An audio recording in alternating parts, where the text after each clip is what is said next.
First lot arriving in Jim's boat, another lot not far behind. Good evening, Fred. Good evening, Mrs. Rogers. Was that a boat?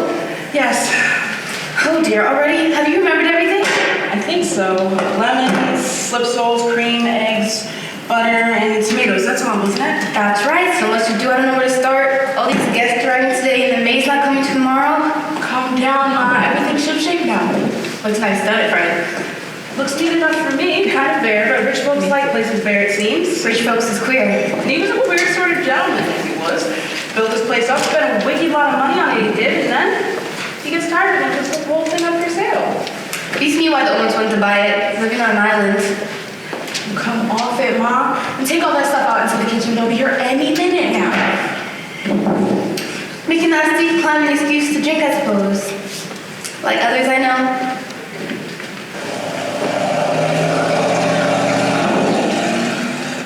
Deputy on the gym. I'll be getting along, but there's 2 gentlemen arriving by car, I understand.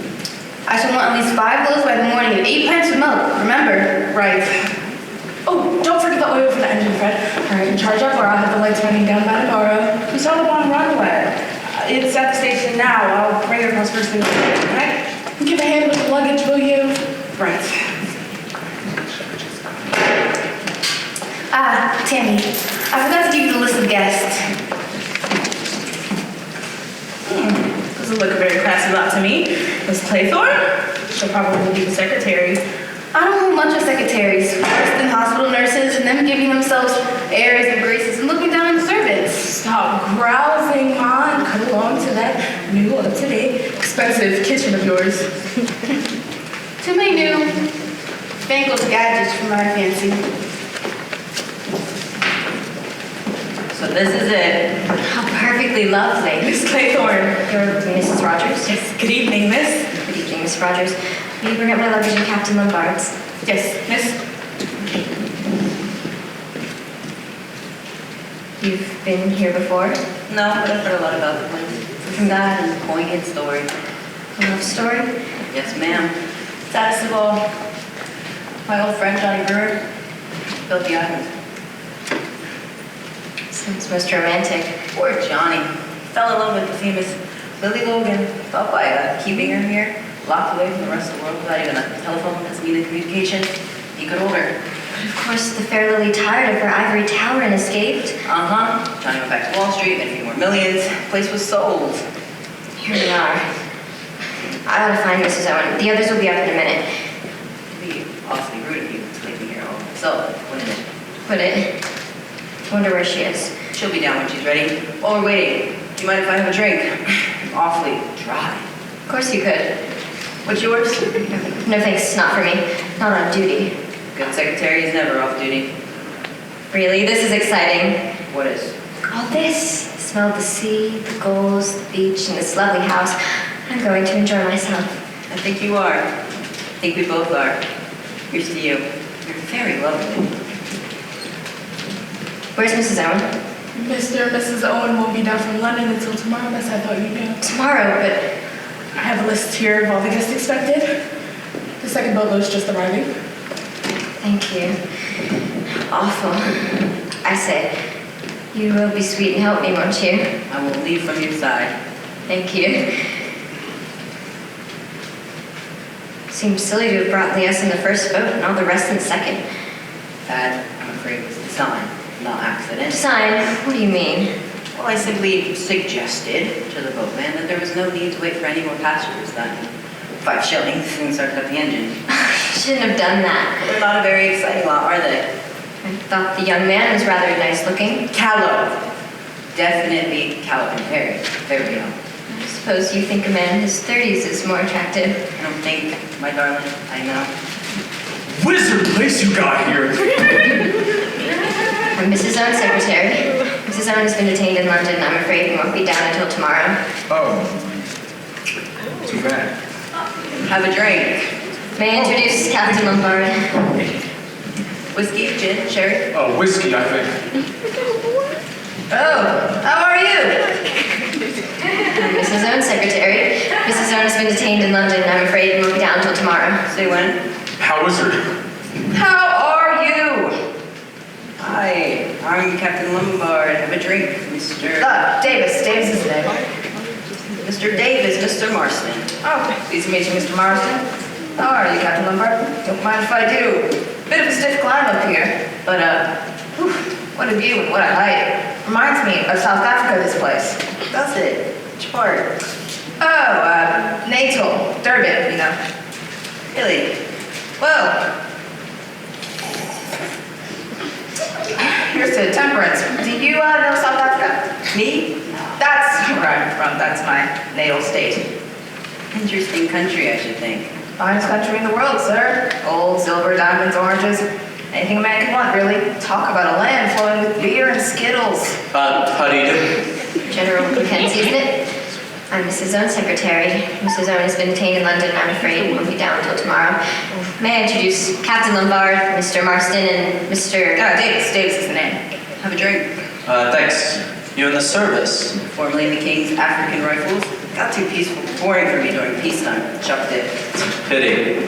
When? Where is Mrs. Owen? Miss Brent, isn't it? I'm Mrs. Owen's secretary. Mrs. Owen has been detained in London, I'm afraid, and won't be down until tomorrow. Indeed. Extraordinary. Did she miss the train? I expect so. Won't you have something? May I introduce Captain Lombard, Mr. Marston, General Mackenzie. I'm sure you all went on the boat. And Mr. Oh, Davis. Davis is the name. May I take your case? Can I get you a drink, ma'am? Whiskey on the rocks? Glass of sherry? I never touch alcohol. You never touch alcohol? I suppose you know, young man, that you left us standing there on the wharf. I'm afraid, Miss Brent, I was to blame for that. I wanted It to... seems to me most extraordinary that Mrs. Owen shouldn't be here to receive her guests. Perhaps she's just the kind of person who can't help missing trains. That's what I reckon she is. Not at all.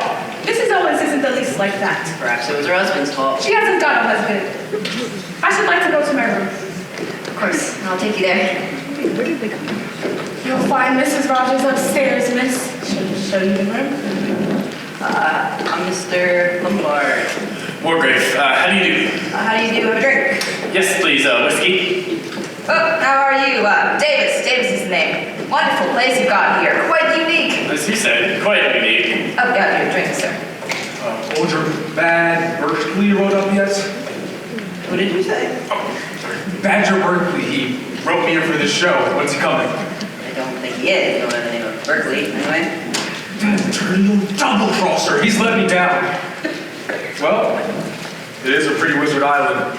Rather a wizard girl, that secretary. Showing a lot of things up with it. I say, old man, how about we go dress up for dinner if there's time? How are we going to explore? How wizard? Things are a bit at 6s and 7s with the Owens and stuff, you know. I say, wizard place for a holiday.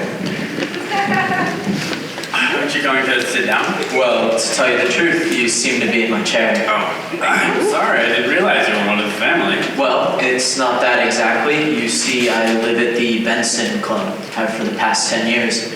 Seat is right about here. Can't get used to sitting anywhere else. It becomes a bit of a habit. Yes, it certainly does. Well, thank you.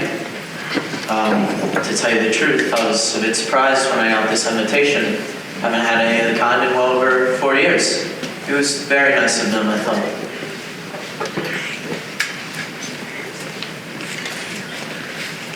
Can I have your keys, sir? Is Lady Constance Colmington expected here? Can you tell me? Lady Constance Colmington. I don't think so, sir, unless she's coming down with Mr. and Mrs. Owen. Ah, Sir?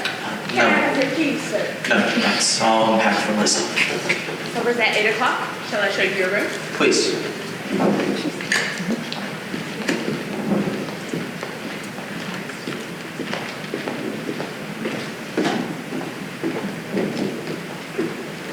Here you go, ma'am.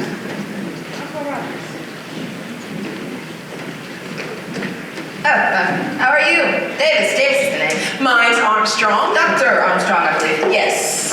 So, never forget a face. Don't tell me I forgot one of my patients. Oh, no, nothing like that. But I did once see you in court giving expert evidence. Oh, are you interested in the law? Well, I'm from South Africa, you see. Naturally, legal processes in this country are bound to interest a colonial. Yes, of course. Mind a drink? No thanks, I never touch it. Mind if I do? My turn. Not a bit.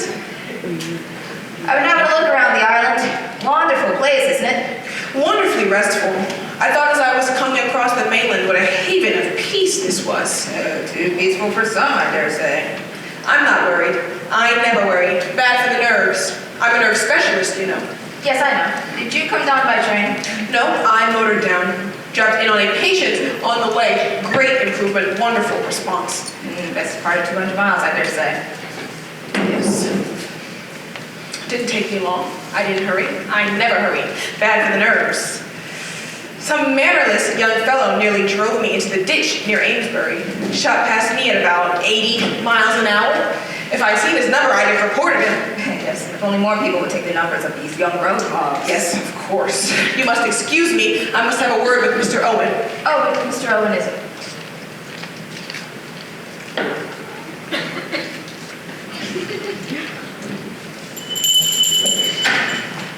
You rang? So, yes, take my hat, will you? What time's supper? Dinner's at 8 o'clock, sir. I believe tonight's dressing will be optional.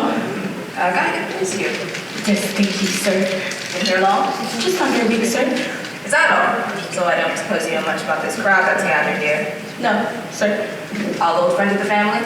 I really couldn't say, sir. Rogers, do you think you could put a bottle of beer and some sandwiches at my room at night? I get help and appetite with this sea air. I'll see what I can do, sir. Oh, Rogers, I'll see you won't lose by it. Where's my room?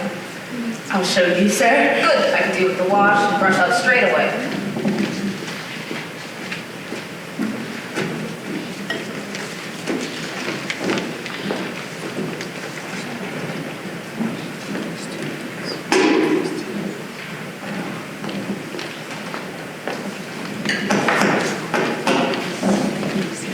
There you are, Tammy. You ought to clear these dirty glasses. You're always leaving dirty work to me. And here I am with a more course dinner on my hands and no one to help me. You might come and give me a hand with the dishing up. Who are you talking to, by the way? Davis, South African gentleman. No class if you ask me, and no money either. I don't like him. Don't like any of them much. More like that bunch we had at the boarding house, I'd say. Davis gives off he's a millionaire or something. You should see his underwear, cheap as they make them. Well, as I said, it's not treating us right. All these guests arriving today and the maid's not coming to the morning. What do you think we are? Well, at least the money's good. So it ought to be. Catch me going to service again unless the money wasn't. Well, it is, so what are you going on about? Well, I'll tell you this, Tammy. I'm not staying any place where I'm gonna be. The kitchen is my business. I'm a good cook. First-rate old girl. And the kitchen's my place and housework is none of my business. I have a good mind to put my hat and coat on and walk out right now and go straight back to Plymouth. You can't do that, old girl. So why not? Who says? I'd like to know. Because you're on an island, old girl. Had you forgotten that? Yes. I don't know as I fancy being on an island. Don't know that I do either. Come to that. No slipping down to the pub or going to the pictures. Oh well. It's double the wages on account of the difficulties, and there's plenty of beer in the house. That's all you ever think about. Beer! Now, stop your nagging. Get back to that kitchen or your dinner will be spoiled. It'll be spoiled anyway, I expect. Wasting on them anyway. They're all gonna be late. Thank goodness I didn't make a souffle. Is everything all right, Rogers? Can you manage between the two of you? Yes, dinner won't be but a minute, miss. Just a question of dishing up. Yes, thank you, miss. My mother talks a lot, but she gets it done. What a lovely evening. Yes, indeed. The weather seems very settled. Plainly one can hear the sea. Pleasant sound. Hardly a breath of wind, deliciously warm. Like England at all. Should have thought you might feel a little uncomfortable in that dress. Oh, no. It's rather tight, isn't it? I don't think so. You'll excuse me, my dear, but you're a young girl and you've got your living to earn. Yes. A well-bred woman doesn't like her secretary to appear flashy. It appears, you know, as if you were trying to seek the attention of the opposite sex. Would you say I do attract them? That's besides the point. A girl who deliberately sets out to gain the attraction of men won't be likely to keep her job long. Surely, that depends on who she's working for. Really, Miss Claythorne? Aren't you being a little unkind? Well, this younger generation is no good at all.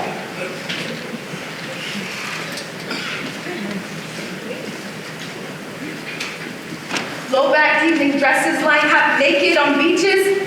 All this so-called sunbathing. An excuse for immodest conduct, nothing more.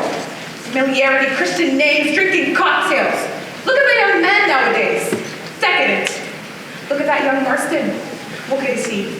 And that Captain Lombard. What do you have against Captain Lombard? I should say he's a man who's led a very varied and interesting life. The man's an adventurer. But this younger generation is no good at all. You don't like youth. I see. What do you mean? I was just remarking that you don't like young people. And is there any reason why I should? Pray. Oh, no. It seems to me that you must miss an awful lot. You're very impertinent. I'm sorry. It's just what I think. The world will never improve until we stamp out immodesty. Quite pathological. What did you say? Nothing.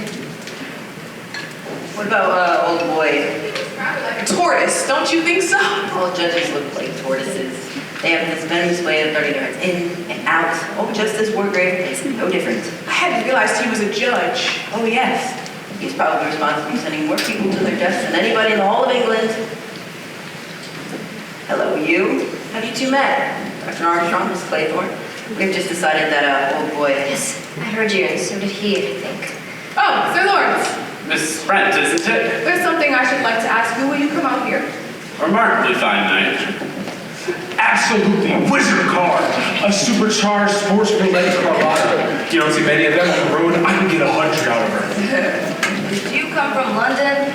Yes. 208 miles, and I did the bit over 4 hours. Touched 90 going over Salisbury Plain. Not too bad, eh?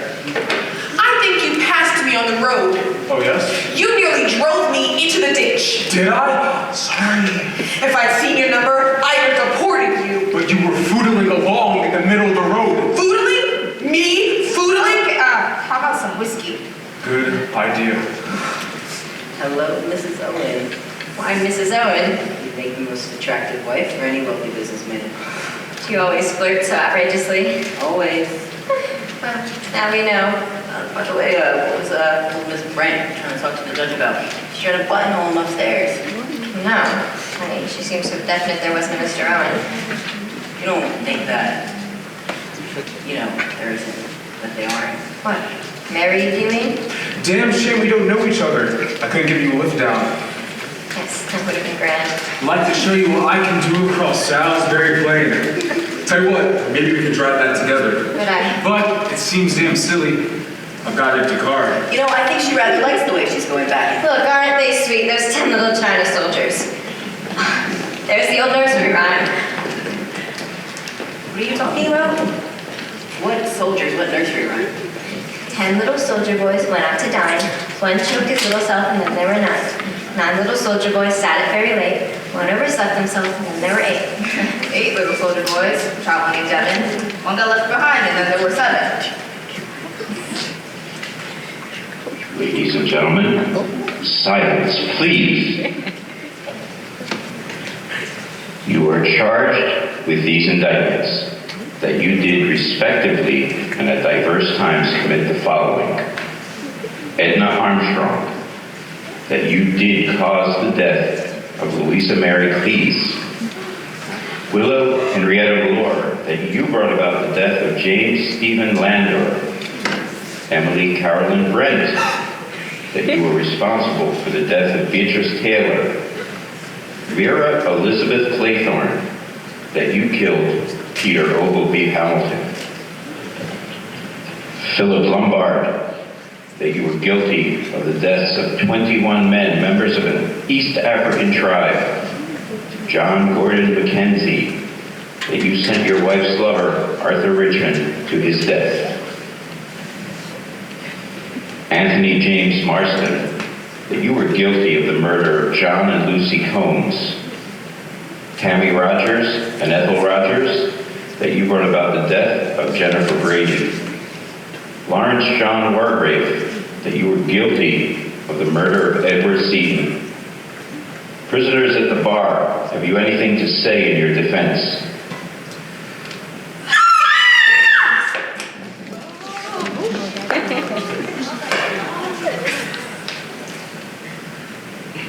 It's nothing much. She's fainted, that's all. She'll be round in a minute. Get some brandy? Rogers, get some brandy. Who is that speaking? It sounded... What's going on here? What kind of practical joke was that? Where the devil did that noise come from? Here we are. You are charged with these indictments. Turn it off, it's horrible. Disgraceful and heartless practical joke. So you think it's a joke, do you? What else could it be? At the moment, I'm not prepared to give an opinion. Who the devil turned it on though? Set it going. I must inquire into that. Oh dear me. Oh dear me. It's all right, Miss Rogers. Just a nasty turn. My faintness? Yes. It was that voice, that awful voice of the judgment. Where's that brandy? Drink this, Mrs. Rogers. Allow me, sir, if I speak to her. Mother, are you all right, Mother?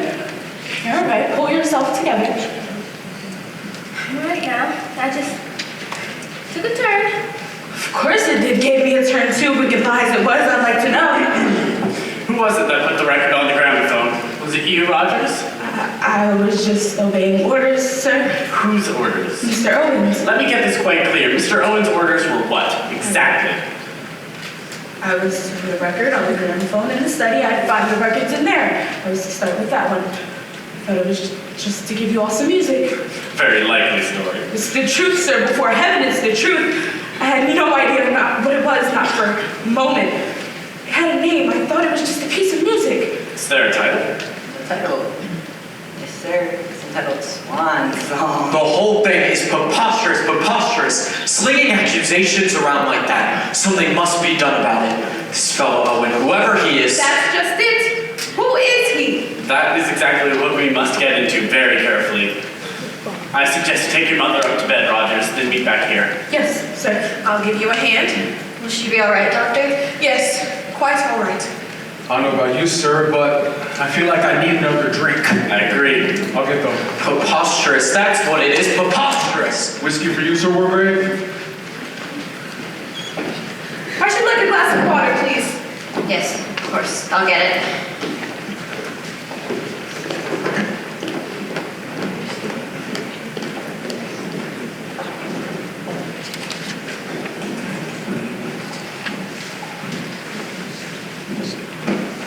She'll be all right. I've given her a sedative. Oh, now then, Doctor, you'll be wanting a drink after all this. No, thank you. I never touch it. Oh, then, General Mackenzie, you'll take this one. Now then, Rogers, we must get to the bottom of this. Tell us what you know about Mr. Owen. Well, he owns this place, sir. I'm aware of that fact. What I want you to tell me is what you yourself know about the man. I can't say, sir. You see, I've never seen him. Well, what do you mean you've never seen him? We were engaged through letter by a registry office in Regina, in Plymouth. That's credible. We can check that. Have you got that letter? A letter engaging us. Yes, sir. Go on with your story. Well, we arrived here on the 4th, like the letter said. Everything very nice. Plenty of food and stock and everything in order. Just needed dusting and that. What next? Nothing, sir. That is, we got orders to prepare the rooms for a house party. 8. Then yesterday, by the morning post, I received another letter saying that Mr. and Mrs. Owen might be detained, and if so, we was to do the best we could. And it gave instructions on dinner and putting on the gramophone record. Here it is, sir.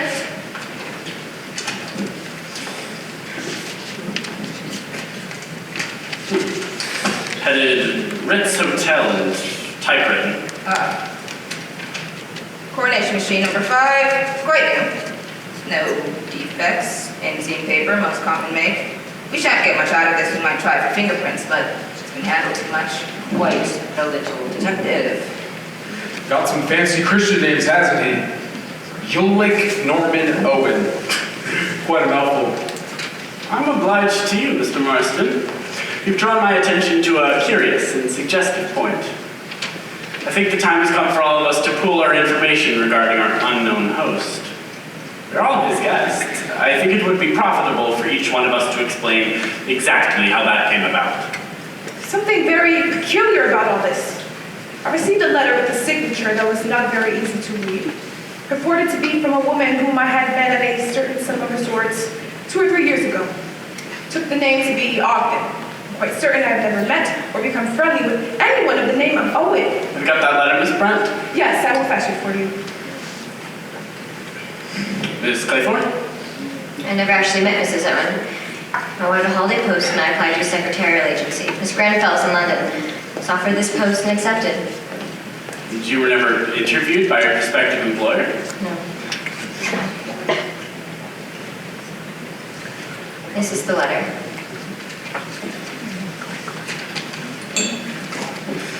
Soldier Island, Sticklehaven, Devon. I've received your name from Miss Grenfell's agency. I understand she knows you personally. I shall be glad to pay you the salary you ask and shall expect you to take up your duties on August 8th. The train is the 12:10 from Paddington. You will be met at Oakbridge Station. I enclose £5 for expenses.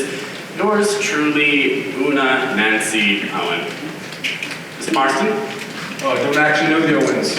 Got a wire from a pal of mine, Badger Berkeley. Told me to roll up here. Surprised me a bit because I thought the old horse I went to Norway. I haven't got the wire. Thank you. Dr. Armstrong? In the circumstances, I think I may admit my visit here was professional. Mr. Owen wrote me that he was worried about his wife's health, her nerves, to be precise. He wanted a report without her being alarmed. He therefore suggested that my visit should be regarded as that of an ordinary guest. Have you had any previous acquaintance with the family? No. And yet you had no hesitation in obeying the summons. A colleague of mine was mentioned and a very handsome fee was suggested. I was due for a holiday anyway.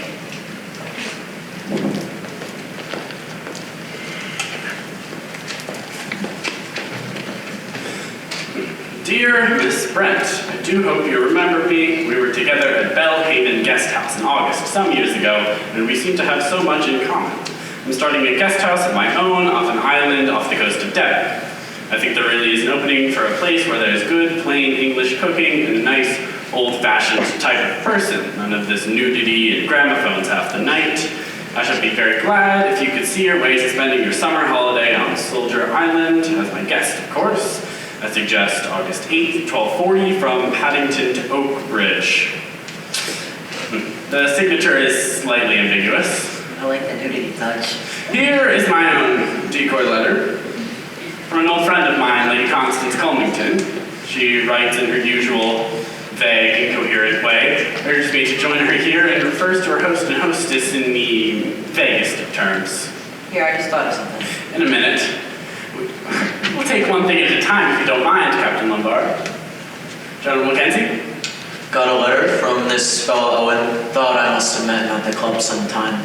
He mentioned some old cronies of mine who were to be here. I hoped I'd excuse a formal invitation. I haven't kept the letter, I'm afraid. And you, Captain Lombard? Same sort of thing. Got an invitation mentioning mutual friends. Haven't kept it either. Thank you. Just now we had a somewhat disturbing experience. An apparently disembodied voice spoke to us all by name, uttering certain definite accusations. We will deal with those accusations presently. However, I'm interested in a minor point. Among the names listed was that of Willow Henrietta Blore. Now, as far as we are aware, there is no one named Blore amongst us. The name of Davis was not mentioned. What do you have to say about that, Mr. Davis?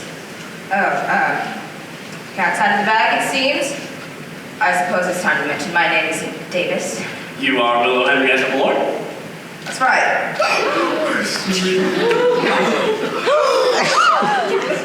I will add something to that. Not only are you here under a false name and gender, but you're also a world-class liar. You claim to be from Natal, South Africa. I happen to know Natal and South Africa very well, and I'm willing to bet my life you've never stepped foot there. You gentlemen have got me all wrong. I'm an ex-CID. Oh, a copper and a woman! I've got my credentials and I can prove it. I run a detective agency in Plymouth. I was put onto this job. By whom? What? Mr. Owen sent a nice money order for expenses and said I was to join all of you posing as a guest. He also sent a list of your names and said to keep an eye on all of you.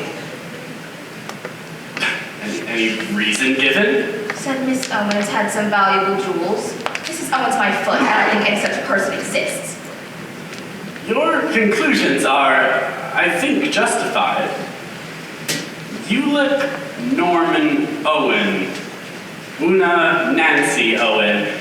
Each time, that is to say, U.N. Owen, or by some slight stretch of fancy, unknown. It's fantastic. Oh yes, I have no doubt in my mind that we've all been invited here by a madman, probably a dangerous homicidal lunatic. Oh my God. Whoever it is who has enticed us here has gone through the trouble of learning a great deal about us.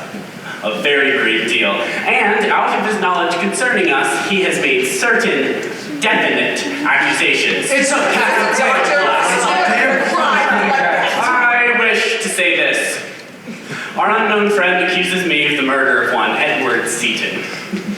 I remember Seaton perfectly well. He came before me for trial in June 1930. He was charged with the murder of an elderly woman. Now, he was very ably defended and made a good impression on the jury in the witness box. However, on the evidence, he was certainly guilty. I summed up accordingly, and the jury brought in a verdict of guilty. The appeal was lodged on the grounds of misdirection. The appeal was dismissed, and the man was duly executed. I wish to say before you that my conscience is perfectly clear on the matter. I did my duty and nothing more. I passed sentence on a rightly convicted murderer. Did you know Seaton at all? I mean, personally? I knew nothing of Seaton previous to the trial. Fellow's a madman, absolute madman. Got a bee in his bonnet, got hold of the wrong end of the stick all around. It's best to leave this sort of thing unanswered. However, I feel I ought to say that there is no truth whatsoever in what was said about a young Arthur Richmond. Richmond was one of my officers. I sent him on reconnaissance in 1917. He was killed. I'd also like to say, and resent very much, swear on my wife. Been dead a long time. Best woman in the world. Absolutely, Caesar's wife. I've been thinking, John and Lucy Combs. Must have been a couple of kids I ran over near Cambridge. Beastly bad luck. For them or for you? Well, for me. It was darn bad luck for them too. Of course, it was just an accident. They rushed out of some cottage or other. I had my license suspended for a year. Beastly nuisance. His speeding things, all wrong. All wrong. Young men like you are a danger to the community. I couldn't help it. It was just an accident. May I say a word, sir? Go ahead, Rogers. There was mention, sir, of me and my mother and Miss Jennifer Brady. There isn't a word of truth in it, sir. We were with Miss Brady when she died. She was always in poor health, always, from the time we came to her. It was a storm, sir, the night she died. Telephone was out of order. We couldn't get the doctor to her. I went for him, sir, on foot. But he got there too late. We've done everything possible for her, sir. Devoted to her we were. Anyone will tell you the same. There was never a word said against us. Never a word. And to a little something at her death, I suppose. Miss Brady left us a legacy and recognition of our faithful service, and why not? I'd like to know. What about yourself, Lord? What about me? Your name was on the list. Yes, I know. Landor, you mean? That was the London and Commercial Bank robbery. I remember the name, though he did not come before me. Landor was convicted on your evidence. You were the police officer in charge of the case. That's right. Landor got penal servitude for life and died in Dartmoor a year later. He was a delicate man. He was a crook. It was him that put the night watchman out. That case was clear from the start. You were complimented, I think, on your able handling of the case. Yes. I got my promotion. I was only doing my duty. Convenient word, duty. What about yourself, Doctor? The name meant nothing to me. What was it? Close? Close? I don't remember having a patient of that name or its being connected with a death in any way. The thing's a complete mystery to me. Of course, it was a long time ago. It might possibly have been one of my operation cases in hospital. They come too late. So many of these people. Then when the patient dies, it's always the surgeon's fault. Of course, then you give up surgery and take up nerve cases. Of course, you don't drink. I protest! You have no right to insinuate such things. My dear fellow, never. Anyways, Mr. Unknown Owen is the only one who seems to know all the facts. Miss Claythorne? I was nursery governess for Peter Hamilton. We were in Cornwall for the summer. He was forbidden to swim far out. One day, when my attention was distracted, he started off. Couldn't get there in time. Is there an inquest? Yes, I was exonerated by the coroner. His mother didn't blame me either. Thank you. Miss Brent? I have nothing to say. Nothing? Nothing. You reserve your defense? There is no question of defense. I've always acted according to the dictates of my conscience. Well, a law-abiding lot we seem to be. We are all waiting for your story, Captain Lombard. I got one. What do you mean? I'm sorry, but it's all perfectly true. I plead guilty. It's a matter of self-preservation. You abandoned your men. Probably acted the proper gentleman, I suppose.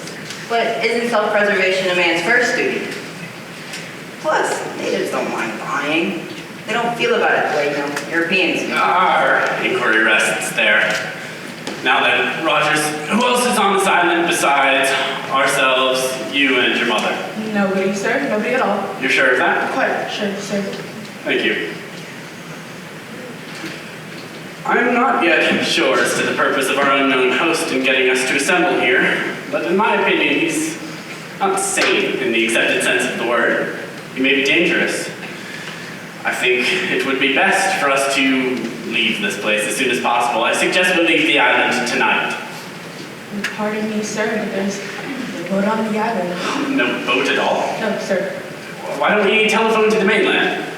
No telephone. Fred Narracott, she comes over every morning and she brings the milk and the bread and the post and the papers and takes the orders. A bit unsupported, what? Ought to ferret out the mystery before we go. The whole thing's like a detective story, positively thrilling. In my time of life, I have no desire for thrills. The legal life's narrowing on all for crime. Cheers to it.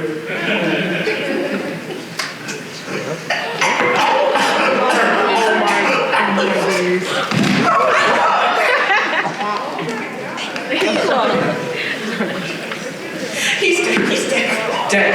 You mean the fellow just choked and died? You can even call it choking if you like.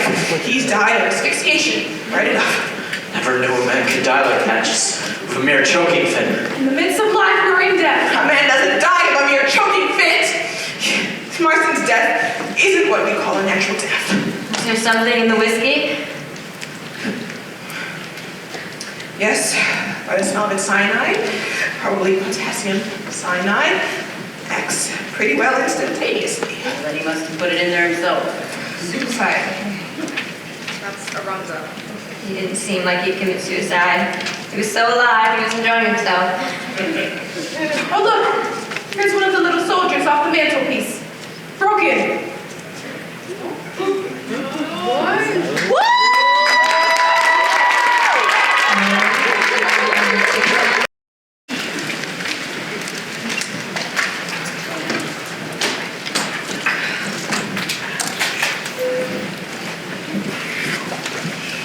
We've been up to the top, no sign of that boat yet. Barely still. Oh, I know. Still, the fellow that brings the milk and the bread, I just thought he'd been here before all of this. No sign of any breakfast. Where's Miss Rogers?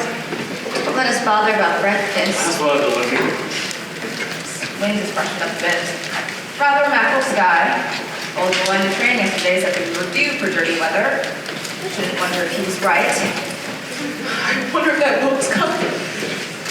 So the way the house is built slab up against the cliff, the mainland so you climb to the top. So good. The boat won't put out in this. If the wind comes to blow from the south, then the boat will get dashed to pieces on the rocks. But you needn't worry, the sea's only a bit choppy. The boat will always be able to make it from the mainland. No, Miss Brent, that's just the way it wouldn't. Do you mean we should be cut off from the land? Yes, condensed milk, ribena, and the tin stuff, so the gale has blown itself out. But again, don't worry, the sea's only a bit choppy. The pleasures of living on an island are rather overrated. The sooner we get off this island, the better. It's absurd not keeping a boat on the island. Shall we go up there again? I watched the pot never boils. And besides, there was no sign of the boat getting out when you were up there just now. What can this man Narrowcock be doing? They're all like that, and Devin never hurried himself. And where's Rogers? She ought to be about. If you ask me, Mr. Rogers was pretty badly rattled last night. Yes, I know. Gasping, the whole thing.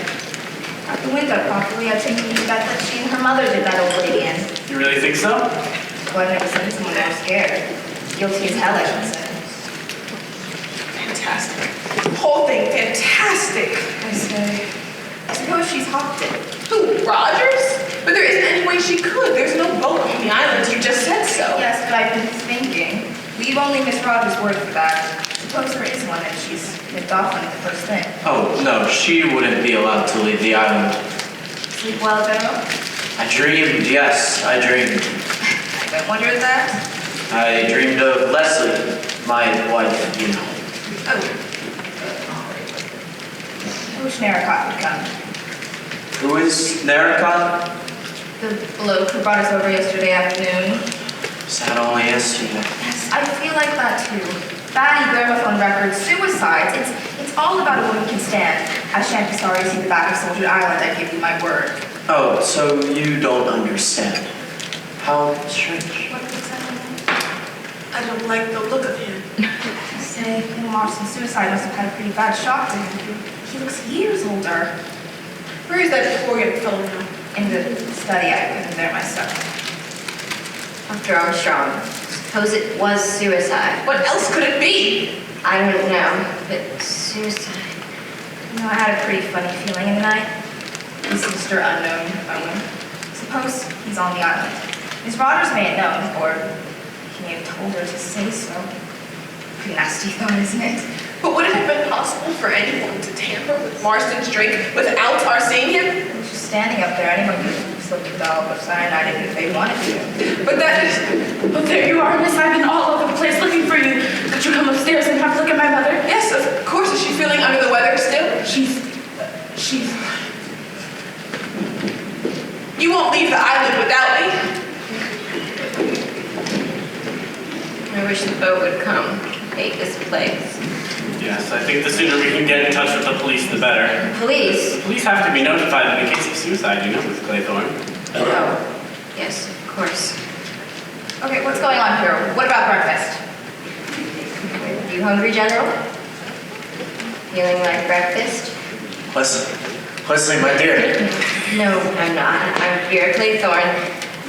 Of course, forgive me, I took you from my wife. Oh, I was waiting for her, you see. I thought your wife was dead long ago. I thought so too, but I was wrong. She's here, on this island. Good morning. Good morning, Captain Lombard. Morning. You've overslept myself. Is the boat here yet? No. It's late, isn't it? Yes. Hello, you. Too bad on this. You could have had a swim before breakfast. Glad you overslept yourself. You must have pretty good nerves to sleep like that. Nothing makes me lose my sleep. You didn't dream of African natives by any chance, did you? No. Did you dream of convicts on Dartmoor? Look here, Captain Lombard. I don't think that's very funny. I apologize. What about breakfast? The whole domestic staff seems to have gone on strike. Or we can always forage for ourselves. Hello, that's strange. What is? Remember we found one of these little fellows smashed here last night? Yeah, that ought to leave 9. That ought to leave 9. I was certain there were 10 of them here when we arrived. Well, There were only 8. so there are. Think it's queer, don't you? There were probably only 9 when we arrived. We only assumed 10 because arrived. Oh, hello, Armstrong. What's the matter? Mrs. Rogers is dead. Oh, no. How? Died in her sleep. Rogers thought she was still under the influence of the sleeping draught I gave her and came down without disturbing her. She lit the kitchen fire and did this room. Then, as she had not appeared, went up, was alarmed by the look of her, and went hunting for me. She's been dead about 5 hours, I should say. What was it, heart? Possible to say. It may have been. After all, she did have a pretty bad shock last night. Yes, She might have been poisoned, I suppose, Doctor. it is perfectly possible. The same stuff as young Marston? No, not cyanide. It would have to have been some narcotic or hypnotic, one of the barbiturates or chloral, something like that. You gave her some sleeping powders last night, didn't you? Yes, I gave her a mild dose of luminol. Didn't give her too much, did you? Certainly not. What do you mean? Nothing, no offense. I just thought that perhaps if she had a weak heart. The amount I gave her could not have hurt anyone. So what exactly did happen then? Impossible to say without an autopsy. If, for instance, this death had occurred in the case of one of your private patients, what would have been your procedure? Without more precise knowledge of the woman's state of health, I could certainly not give a certificate. She was a very nervous-looking creature. She had a bad fright last night. Perhaps it was heart failure. Her heart certainly failed to beat. What caused it to fail? Conscience! And what do you mean by that, Miss Brent? You all heard? She was accused together with her daughter of having deliberately murdered her former employer, the old lady. And do you believe that to be true, Miss Brent? Certainly. You all saw her last night. She broke down completely and fainted. The shock of having her wickedness brought home to her was too much. She literally died of fear. It is a possible theory. One cannot adopt it without more exact knowledge of her state of health. If there was a latent cardiac weakness, Call it, if you prefer, an act of God. Miss Brent. You regard it as impossible that a sinner should be struck down by the wrath of God? I do not. My dear lady, in my experience of ill-doing, Providence leaves the work of chastisement and conviction to us mortals. And that process is often fraught with difficulties. There are no shortcuts. Let's be practical here. What did the woman have to eat and drink last night after she went to bed? nothing. Nothing at all? Not a glass of water or a cup of tea? I'm sure she had a cup of tea, that sort of always does. I can assure you that she had nothing whatever. She might say so. So that's your idea then? Well, why not? You heard those accusations last night. What if it's true? Miss Brent thinks it is, for one. Miss Rogers and her mother did that old lady in, and they're feeling quite safe and happy about it. Happy? Well, they know there's no immediate danger to them. Then last night, some lunatic goes and spills the beans. What happens? It's the old woman that cracks, goes to pieces. Did you see her hanging around her when she was coming to? Not all godly solitude. Not on your sweet life. She was like a cat on hot bricks, and that's the position. They've done a murder, and they've got away with it. But if it's all going to be ripped up again now, it's the old woman that will give the show away. She's a living danger to her daughter. That's what she is. She had the nerve to brazen it out. She's just... And she'll be all right. She'll go online until the cows come home, but she can't be sure of her. So what does she do? She slips a nice little dollop of something into a nice cup of tea, and when she's had it, she cleans up the cup and saucer and tells the doctor that she had nothing. That's impossible. Child wouldn't do that, not her mother. Be surprised, Miss Claythorne, what some children would do. Excuse me, miss, I'm getting on with breakfast. I'm not much of a hand at this little cook, I'm afraid, but it's lunch that's worrying me. With cold tongue and gelatin be satisfactory. I could manage some fried potatoes and some fruit and cheese and biscuit. That would be fine, Rogers. Lunch? Lunch? We shan't be here for lunch. And when the hell's that boat coming? Miss Blore! What? Pardon me, miss, but the boat won't be coming. What? For America, she's always here before 8. Is there anything else you require, miss? No, thank you, Rogers. Is it Miss Rogers? Her mother's lying dead upstairs, and she's in there cooking breakfast and calmly talking about lunch. Now she says the boat won't be coming. How the hell does she know? Miss Blore! What? Don't you see? She's dazed. She's just carrying on automatically as any good servant would. It's pathetic, really. She's pulling a fast one, if you ask me. The really significant thing is the failure of the boat to arrive. It means we are being deliberately cut off from help. That's very little time. Very little time. Just very little time. We mustn't waste it talking about things that don't matter. do you think Erica Island turned out? I expect the ubiquitous Mr. Owen has given orders. What? Oh, no, just some practical jokes. That's fall for that, but why not? Soldier Island's got a reputation for hosting crazy parties. Probably just thinks this is all just one huge joke. Erica knows there's plenty of food and drink on the island. Probably thinks it's another crazy idea. Couldn't we light a bonfire up on the top of the island so that they'd see it? Funds have been provided against. All signals are to be ignored. Can't we do something? Yes, we can do something. We can find a funny little gentleman who staged this little joke, Mr. Unknown Owen. Because I bet you anything you like, he's here on this island right now. And in my mind, the sooner we catch him, the better. Because he's mad as a hatter and as dangerous as a rattlesnake. Hardly a good simile, Captain Lombard. Rattlesnake at least gives warning of its approach. Oh my God, that's our warning. The poem, 10 Little Soldier Boys. 10 little soldier boys went out to dine, and one went and choked himself, and then there were 9. Marston choked himself, did not. 9 little soldier boys stayed up very late. One overslept himself, and then there were 8. That seems to sound a lot like Mr. Otters, doesn't it? He's killed me. He's gonna kill us all? Rather seems that way. Sure fits with the rhyme. No, it's impossible. Coincidence. It must be coincidence. There are only 8 little soldier boys here, Doctor. I suppose that's a coincidence, too. There's no one on the island.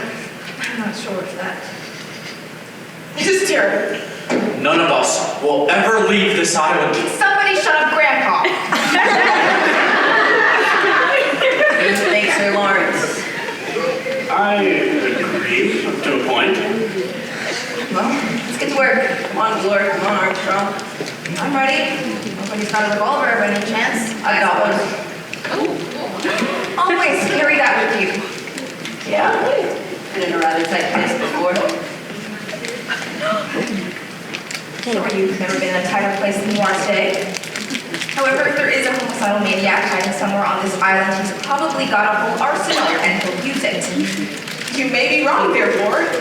Many homicidal maniacs are very quiet, unassuming people.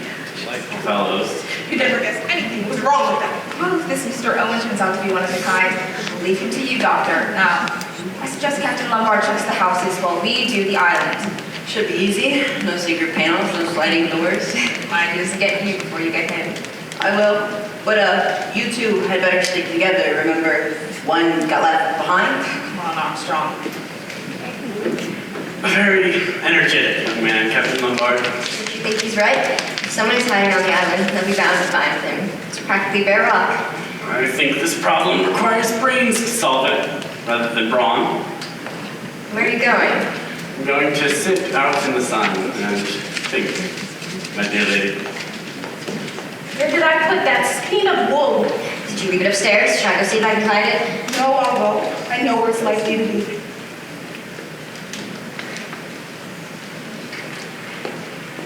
I'm glad Captain Lombard has a revolver. They're all just wasting time. Do you think so? Yes, it's much better to sit quietly and wait. Wait for what? For the end, of course. I wish I could find Leslie.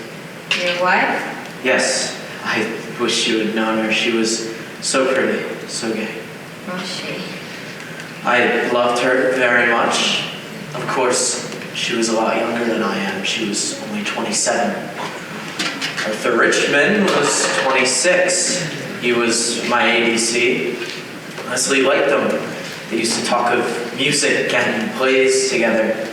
She would laugh at him and make fun of him. I was pleased. I thought she took motherly interest in the boy. Damn fool wasn't I? No fool like an old fool. It's just like a book the way I found out. When I was out in France, she wrote to both of us, put the letters in the wrong envelopes. So I know. Oh, no. It's all right, my dear. It was a long time ago.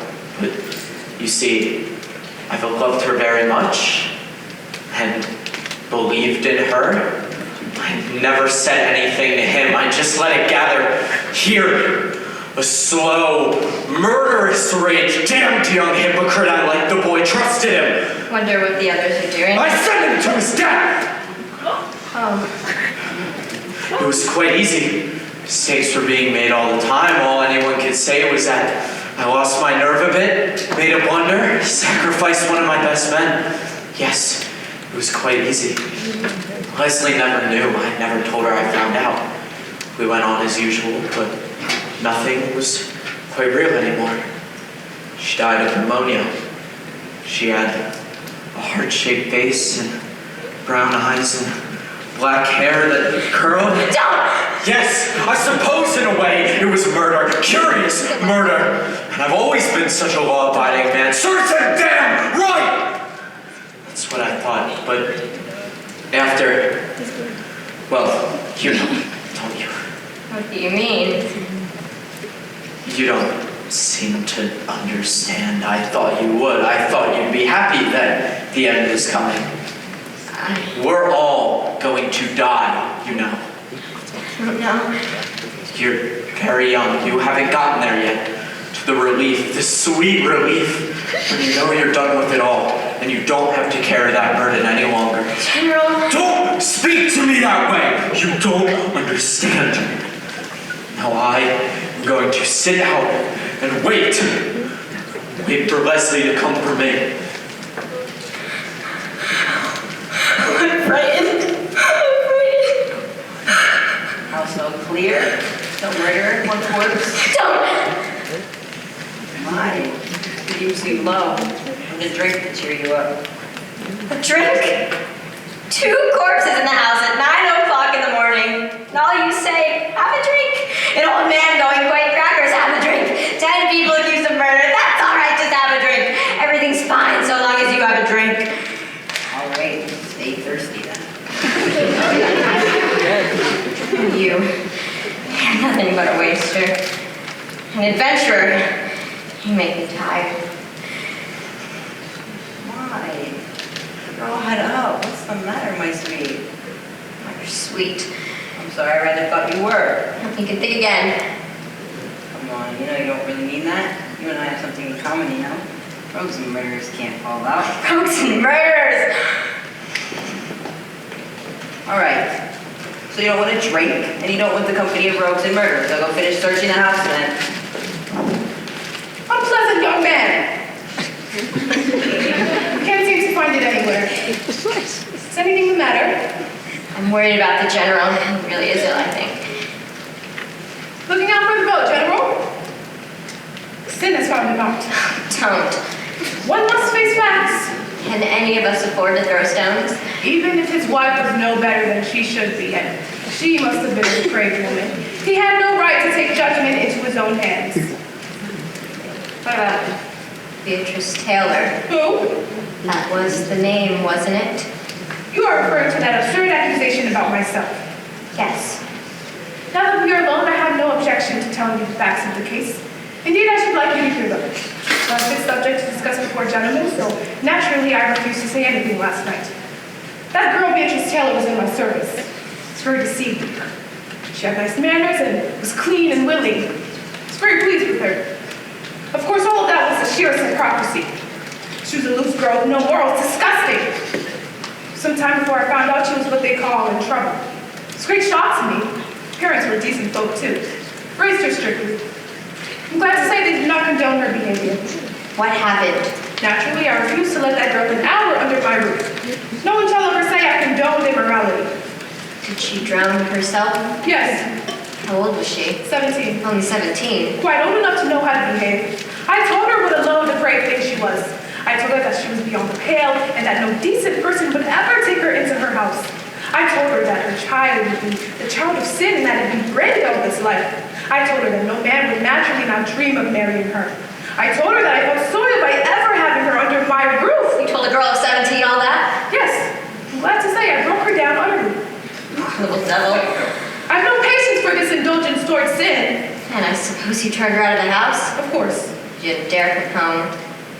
What did you feel like when you found out she drowned herself? Feel like? Yes.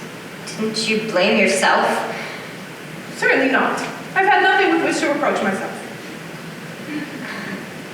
believe you really do feel like that. It makes it even more horrible. That girl's unbalanced. The heathen are sunk down in the pit that they made, and the net which they hid is their own foot taken. The Lord is known by the judgment he executeth.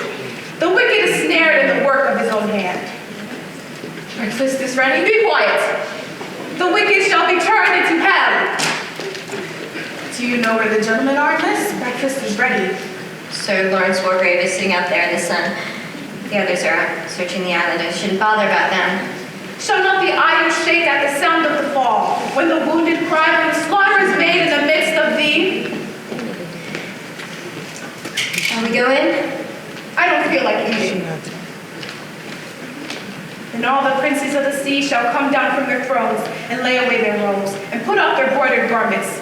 They shall clothe themselves with trembling, they shall sit upon the ground, and shall tremble at every moment, and be astonished at thee. Reading aloud, Miss Brent. It is my custom to read a portion of the Bible every day. Very good habit, I'm sure.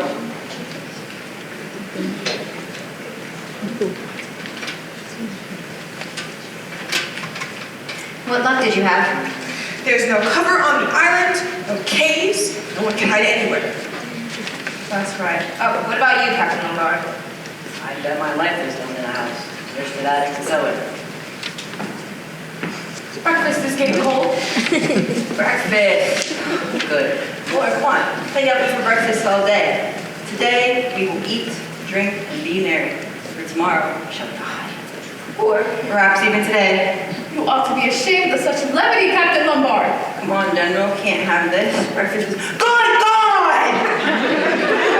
There's a knife in Mackenzie's back. Hold on. Oh, wait. He's dead. Can't be. There's only us on this island. Exactly, my dear. Don't you realize that this clever and cunning criminal is always comfortably one step ahead of us? That he knows exactly what we are going to do next and makes his plans accordingly? There's only one place, you know, where a murderer could hide and have a reasonable enough chance of getting away with it. One place where? Here, in this room.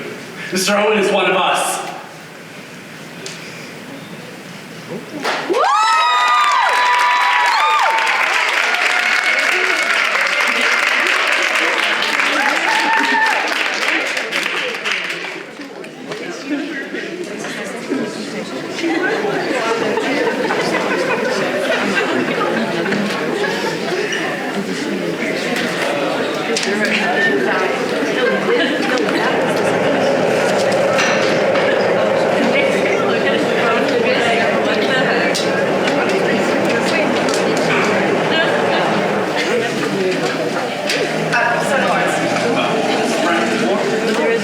I wanted to get you alone. You were right in what you said earlier. That damned murderer is one of us, and I think I know which one. Really? Ever hear of the Lizzie Borden case? In America. Old couple killed in the middle of the morning with an axe.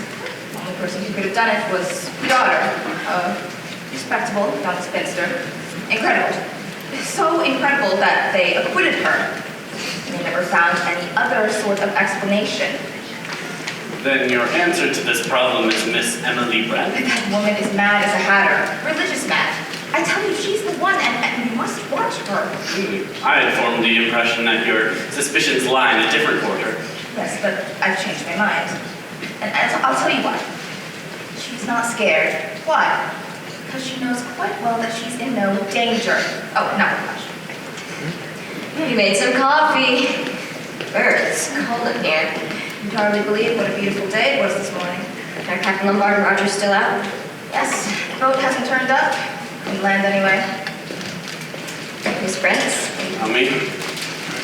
you were right to insist on our going to lunch and having some brandy with it. I feel better.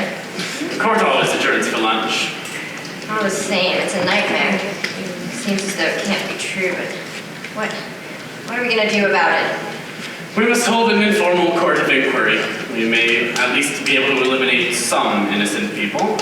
Yes. You haven't got any hunches of any kind, Miss Claythorne? Miss Claythorne suspects any of us. That is a rather awkward question. I'm sure it isn't any of you. If you ask me who I suspected, I'd say Dr. Armstrong.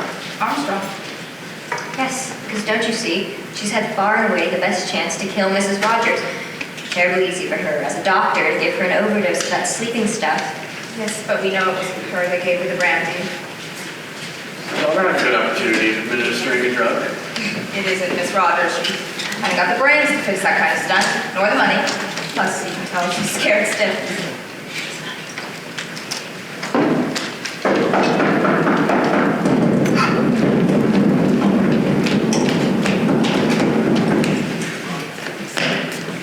Oh, it's only you.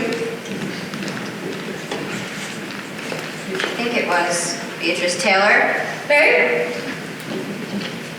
The rest of this all dies down. That coffee?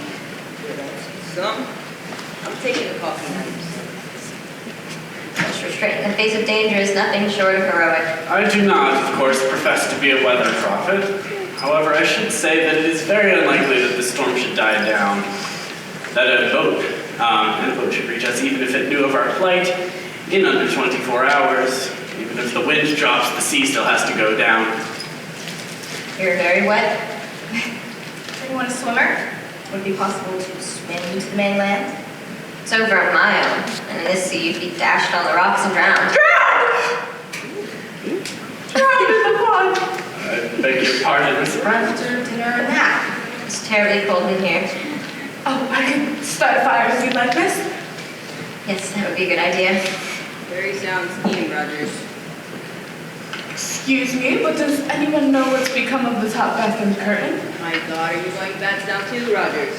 Bathroom curtain? Yes, miss. Scarlet oil silk, it's missing. Has anyone seen a scarlet oil silk curtain? No good, I'm afraid, Rogers. Doesn't matter, sir. I just let it be odd. Everything on this island is mine. I'll go get some sticks and lumps of coal and get a nice fire going. I wonder if I should bring her a hot cup of coffee. She's very wet. Rogers! Rogers! Dr. Armstrong. She went to her room to rest. Someone's probably batted her one by now. I expect she had good enough sense to bolt her doors. Won't be so easy now that we're all on our guard. I advise you, Miss Bloor, not to be too confident. I would like to shortly propose certain measures of safety, which I think we should all adopt. Against who? Against each other. We are all in grave danger. Of the 10 of us who came to this island, 3 are definitely cleared. That leaves 7 of us. 7 little soldier boys. 7 of whom are bogus, little soldier boys. Exactly. So in spite of what Miss Claythorne said just now, I'd say that you, Sir Lawrence, and Dr. Armstrong are well above suspicion. She's a well-known doctor, and you're known all over England. Well, that proves nothing at all. Judges have gone mad before. So have doctors. So have policewomen. Be here. Well, did you want some coffee? You'd rather make yourself a nice cup of tea. What about Dr. Armstrong? Think we ought to bring her up a cup? I can take it up if you like. I'll just take it. I want to get changed. I think the doctor might prefer to see me. She might not admit you. She might be afraid of your revolver. Ah, yes, the revolver. I'd like a word with you about that. Would you go change, please? What were you going to say? I'd like to know why you brought a revolver here and it was supposed to be a little social visit. I didn't translate this before. I found it handy to have a gun on me. Don't you agree? You don't carry them. Now I want the truth about this gun. It's a damn suspicious woman you are, Bloor. I know a fishy story when I hear one. If you got that revolver, I'd love to hear what you have to say. Well, I got an invite inviting me here as the guest of Mr. and Mrs. Owen. The writer said he turned out a good man in a tight place. But if he was in danger, it might be all right if I kept my eyes open. I wouldn't have fallen for that. Well, I did. God, I was born in the damn country. It's an intriguing proposition, you must admit. Too vague for my liking. It's the whole charm. It's aroused my curiosity. Curiosity killed a cat. Yes, quite. So do go and change, please. I'm going. My sweets. Internal instincts, I think it's called. Don't be ridiculous. That's a tall story. If it's true, then why didn't he tell it to us last night? He might have thought that this was exactly the emergency for which he had been prepared. Perhaps it was. I hardly think so. It was just Mr. Owen's little bit of cheese to get him into the trap with the rest of us. He must have known him well enough to rely on his curiosity. If it's true, then he's wrong, that man. I wouldn't trust him a yard. Are you such a good judge of truth? We must get out of here! We must before it's too late! One thing we mustn't do is give way to nerves. I'm sorry. Rather a case of physician heal thyself. But I've been overworked lately and run down. Sleeping badly. Yes. I keep dreaming. Hospital, operations, a knife at my throat. Real nightmares. Yes. Do you ever dream? You're in court, sentencing a man to death. Are you, by any chance, referring to a man named Edward Seaton? I'm sure you have lost no sleep over the death of Edward Seaton, a particularly brutal and cold-blooded murderer. Sure you liked him. You weren't inclined to let him off.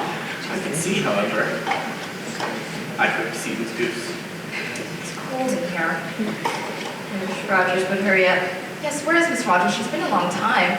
She said she's got to get some sticks. Sticks?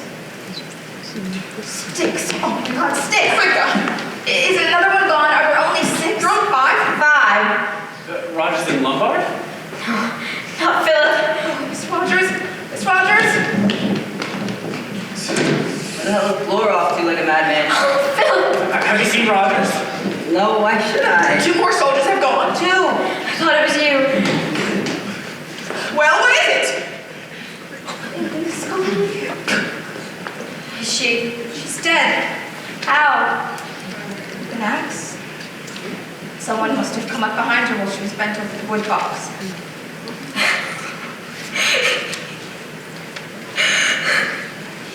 One chopped himself in half, and then there were 6. She'll be alright. Well, what's next? Bees, right? Sticky bees on the island. Well, that's the next part of the rhyme, isn't it? 6 little soldier boys playing with a hive. One got stung and then there were 5. Stung. You look pretty spry, don't we? Oh my God, you don't think.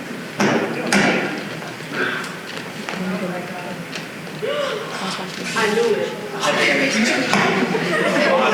sense. No, she was sitting there. One of us. One of us. Which of us?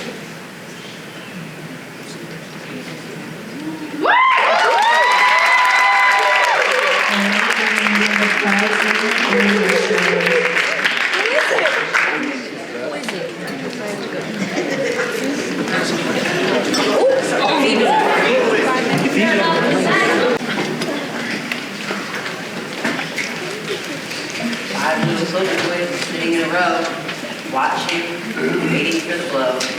New version up to date. This is hardly a moment for facetiousness. Just trying to relieve the gloom. Damn, that electric plant running down. Well, we play a nice round game. Well, we invent a new one. Suspicions. A suspects B, B suspects C, and so on. We'll start with you, Bloor. It's not hard to guess who you suspect. It sticks out like a mile. I'm your fancy, aren't I? Say no to that? Well, you're quite wrong, you know. Abstract justice isn't my line. If I were to commit murder, there'd have to be something in it for me. All I say is that you acted suspiciously since you got here.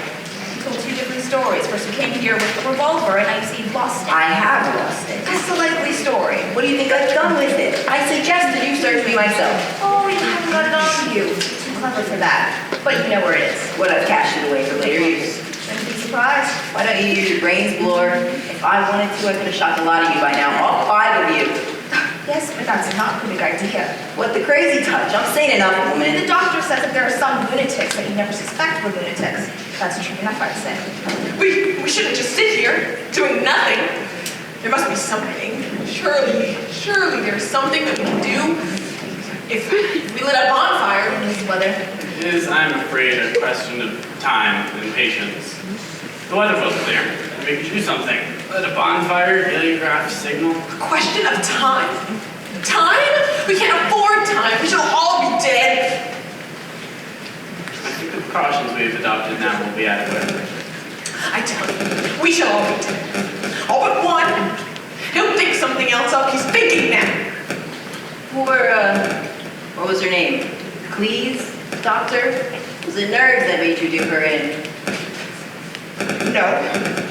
Drink. I used to be a heavy drinker. God, I was drunk when I operated. Quite a simple operation. My hands shaking all over the place. I can see her now. A big, heavy, countrified woman.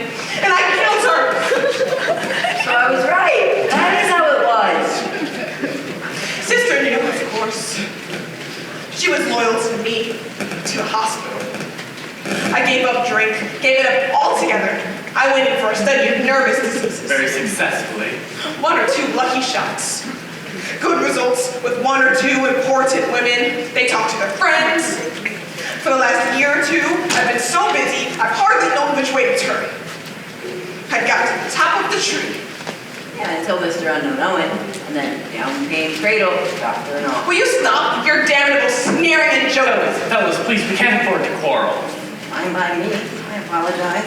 It's this terrible inactivity that gets on my nerves. We are adopting, I feel convinced, the only measures possible. So long as we remain together in this room, a repeat of today's tragic events must be impossible. We have all submitted to a search. Therefore, we know that no man is armed with neither a firearm nor a knife about his person. Therefore, we also know that no man has any drugs or cyanide. So long as we stay together, within sight of one another, nothing can happen. But we can't go on like this. We shall need food, sleep. That's what I say. Obviously, the murder's only chance is to get one of us separated from the rest. So long as we prevent that, we're safe. Safe? You're very silent, Vera. There isn't anything to say. I wonder what the time is. It's this awful waiting for the hours to go by, yet feeling that they may be your last. What is the time? 8:30. Is that all? It's just damn late. How are the candles holding out? It's a whole pack. Storm's dying down a bit. What do you think, sir? Perhaps we mustn't be too optimistic. The murderer's got everything on his side. Even the weather seems to be falling in with his plans. I brought some food. If you like, I can go out and open some time to make some coffee. But you four stay here. That's all right, isn't it? Not quite. You see, it would be inadvisable for us to eat or drink something that you had prepared out of our sight. You don't like me, do you? No, it's not a question of likes or dislikes. Nothing seems to get past you, Sir Lawrence. You don't take offense at my saying so. You're my fancy. This is hardly the moment, Captain Lombard, for any of us to indulge in the luxury of taking offense. I don't think it's floor. I don't think you've got the imagination to think something quite like this up. However, you are a murderer. Take my hat off to you for a damn fine actor. Thank you for nothing. I don't think it's a doctor. I don't think you've got the nerve. You've got plenty of nerve, Vera. However, you're eminently sane. You don't commit murder if there was thorough motive. Thank you. I thought of something. Splendid. Animal, vegetable, or mineral. That woman says she's a police officer. But we have no proof of this. She only said so after the gramophone record when her name had been given. Before that, he was pretending to be a South African millionaire. Perhaps the police officer is another impersonation.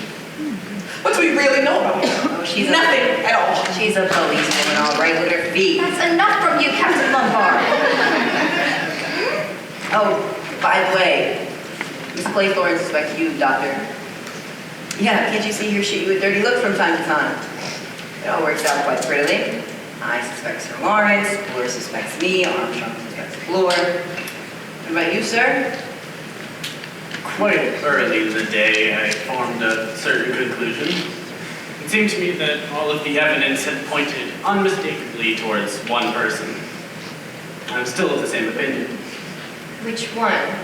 Well, I think it would be inadvisable for their name to be mentioned at the current time. Inadvisable in the public interest. Exactly. What about the food idea? No, let's stay here. We're safe here. I can't say I'm hungry. I'm not ravenous myself. You can go out and have a guzzle by yourself, Fleur. Tell you what, suppose suppose I go and bring in a tin of biscuits. Good idea. McClure. An unopened tin.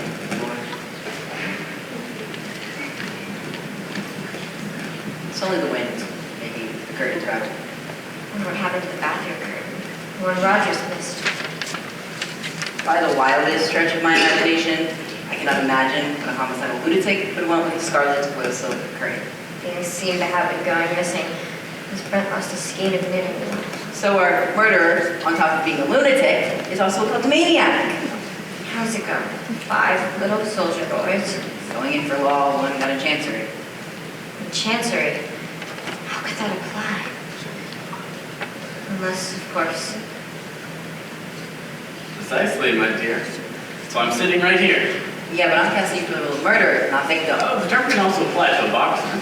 Oh, perhaps it'll be a free fight. That seems to rule you out, my dear. Let off a rhyme. It's going round and round in my head. I think I'll remember it till I die. Miss Flora's a long time. Yeah, the big bad wolf's probably got her. I have asked you once before to try to refrain your particular sense of humor, Captain Lombard. Sorry, sir. Must be a form of nervousness. Hands up, searcher. No, thank you. Come on, you got no dinner. Need anything? Come on, we'll go on. I just see why you need to be so funny about it. Starving ourselves won't do us any good. Are we off for cigarettes? I'm out. I've run out too. Fortunately, I'm a pipe smoker. I have a whole box upstairs in my suitcase. I'll get them. Do with a cigarette myself. See that you all stay where you are. Not bad, these biscuits. Are they cheese? Cheese and celery. I don't really ought to have had some. Her nerves are in a bad state. I don't know if I agree with you there, Doctor. Miss Claythorne strikes me as a sane and competent young woman, but remarkably so. So that's your idea then? She's the murderer. Hardly likely. A woman. You and I, Doctor, see women from slightly different angles. Does anyone say we spotted whiskey? Good idea. We're going to tackle an unopened bottle. Who's there?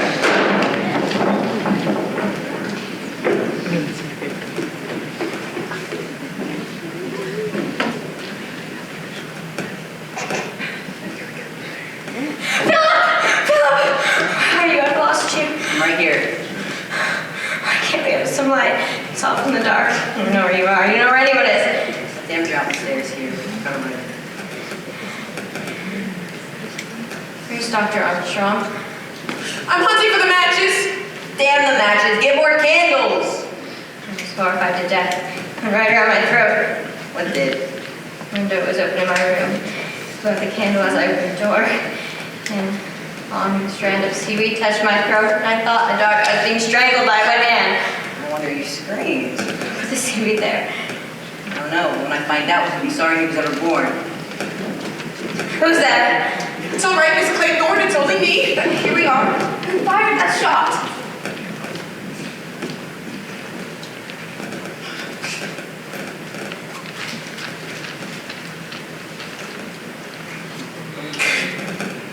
He's dead. Shot in the head. Cut in Chancery, and then the Reform. Miss Claythorne. You're, Got me out of the way.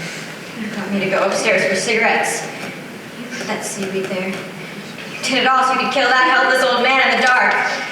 You're mad, all of you. Crazy. That's why you needed the red curtain and the knitting wool. It's all planned out long ago. Oh my God.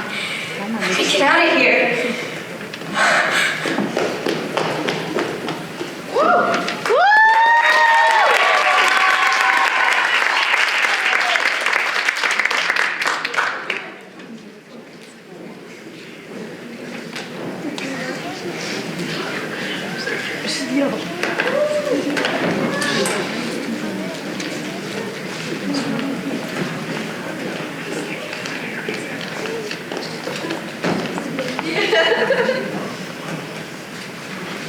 Three little soldier boys sitting in a row, thinking as they guzzle. Who's the next to go? Look, it's all right, Miss Claythorne. I don't exactly mind joking on a full stomach. I must say I was hungry. All the same, I don't think I should ever fancy Tin Town again. I was wanting that meal. I feel a new woman. Yeah, we've been nearly 24 hours without anything to eat. It does seem to lower the morale. Somehow, in the light of day, everything seems different. Yeah, that's because we know now, without any possible doubt, who it is, Abelard. That's right. It was the uncertainty before, watching, waiting. Said all along it was Dr. Armstrong. You did my sweet. That, of course, was until you went to play bats and suspect us all. Well, seems rather silly in the light of day. Very silly. Allowing Ms. Armstrong what's happened to her. She's probably lurking somewhere on the island, and we know what she wants us to think has happened to her. What exactly did you find? Just one shoe. One pretty shoe sitting on the cliffside. Inference, Dr. Armstrong's gone completely off her onion and killed herself. All very circumstantial, even till one little China soldier broken over there in the doorway. I think that's rather overdoing it. A woman wouldn't think to do that if she was going to drown herself. Well, we're quite certain she didn't drown herself. She only has to make it appear as if she was the seventh victim. All according to plan. Suppose she really is dead. I'm quite suspicious of death without bodies. How extraordinary to think there are 5 dead bodies in there and we've been eating tin tongue. Oh, the feminine disregard for the facts. There are 6 dead bodies. No, she's right, there's only 5. Look here. Marston, 1. Mrs. Rogers, 2. Miss Emily Brent, 3. Mackenzie, 4. Rogers, 5. Wargrave, 6. Armstrong, 10. That's right, old man, I'm sorry.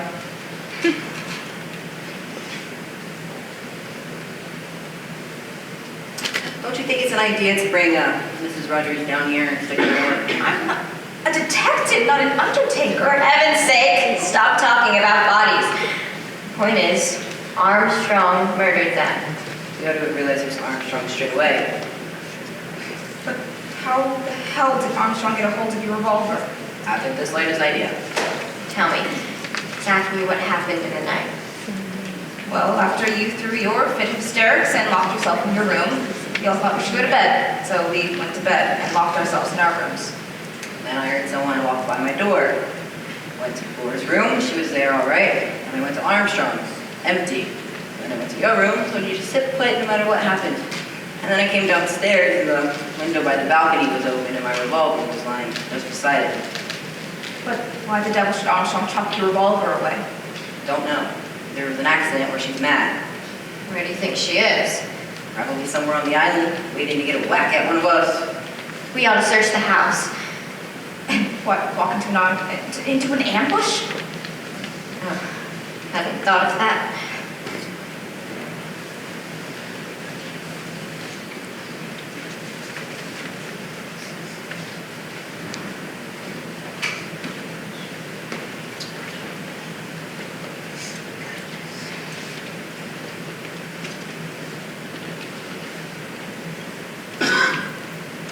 Are you quite certain you heard no one going by after we went out?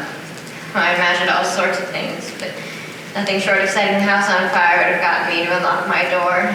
Fair enough, just fairly suspicious. What's the use of talking? What are we going to do? I'll tell you what I think we should do.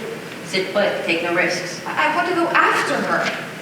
What a dog, bulldog breed you are, Buller. And by the way, between friends and without prejudice, you did go in for that little spot of purgatory, didn't you? Well, I don't suppose it makes any odds now. Lander was innocent, all right. The gang squared me, and between us, we put him away for a stretch.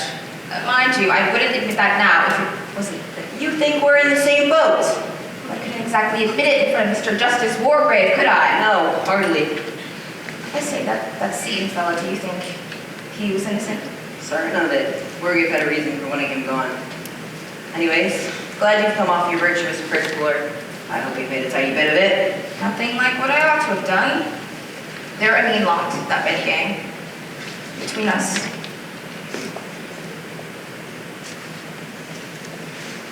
Yeah, but Landor got servitude and died in Gaul. I couldn't tell he was going to die, could I? Oh, that was just your bad luck. His, you mean? No, yours too. Because of that fact, you might get your life cut short unpleasantly soon. What? Me? By Armstrong? I'll watch it. You better. There's still 3 little soldier boys here. And what about you? I'll be quite all right, thank you. I've been in tough places before and I've gotten out of them, and I mean to get out of this one. Besides, got my revolver. Now listen, you said you found it lying down there was to prove you hadn't had it this whole time. There's no room in your head for more than one idea at a time, is there, Blore? No, but it's a good idea. Yeah, and you're sticking to it. And I would have thought of a better story than that if I were you. I only wanted a story a policewoman could understand. What's wrong with the police? Nothing, now that you've left the force. Now listen, if you're an honest man, as you pretend... Oh, we're neither of us honest, Blore. If you are telling the truth, then you'll do the square thing and chuck that revolver down there. Don't be an ass. I said I'll go through the house looking for Armstrong, haven't I? If I'm willing to do that, then will you lend me the revolver? No, it's my revolver. The revolver's mine, and I'm sticking with it. But you know what I'm beginning to You're not think. beginning to think it, you square-headed flatty. You thought it last night, and you're back to your original idea. I'm the one and only UN, Mr. Unknown Owen. Is that it? I will contradict you. Well, think what you damn well please, but I warn you. I think you're both behaving like a pair of children. Sorry, teacher. Of course, Captain Lombard isn't the unknown. The unknown Owen is Armstrong. I'll tell you one very good proof of that. What? Ink of the rhyme. 4 little soldier boys going out to sea. A red herring swallowed one, and then there were 3. Don't you see the subtlety of it? A red herring? That's Armstrong's pretended suicide. But it's only a red herring, so really, she isn't dead. That's very ingenious. To my mind, it's absolute proof. See, it's all mad, because she's mad. She takes a queer, childish, crazy pleasure in sticking to the rhyme and making everything happen in that way. Dressing up the judge, killing Rogers while she was chopping sticks, using a hypodermic needle on Miss Brent when she may just as well have drugged her. She's got to make it all fit in. And that gives us a pointer. Well, where do we go from here? 3 little soldier boys walking in the zoo. A big bear hugs one, and then there were 2. Armstrong's gonna have a tight bit with that one. There's no zoo on this island. Why don't you go bring us a bottle of beer? Do stop thinking of your stomach, Blore. This craving for food and drink would be your undoing. But there's plenty of beer in the kitchen. Yeah, and if anyone wanted to kill you, the first place they'd think of putting a lethal dose would be in a nice bottle of beer. What's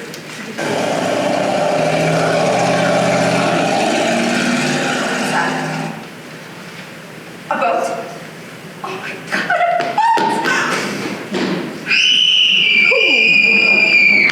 Oh, God. Where's got hers? How? Booby trap. All set. Rope tied to the door and set to something above. Is she? Yeah. Crushed. Head stove right in. The great bronze bear holding up the clock by the mantelpiece. Bear. How ghastly. It's just awful judgments. Yeah. God, what a fool Blore was. Now there are 2. Yeah, we'll have to be careful of ourselves. We shan't do it. She'll get us. We'll never get off this island. Yes, we will. I've never been beaten yet. Did you feel there's someone here in this room watching us, watching and waiting? That's just nerves. Can you feel it? No, I don't. Feel it, please. Let's get out of here. Perhaps if that was both, they'll see us. All right. Go to the top of the island, wait for relief. It's a sheer cliff, so we can see if anyone's come from that. It's better than staying here.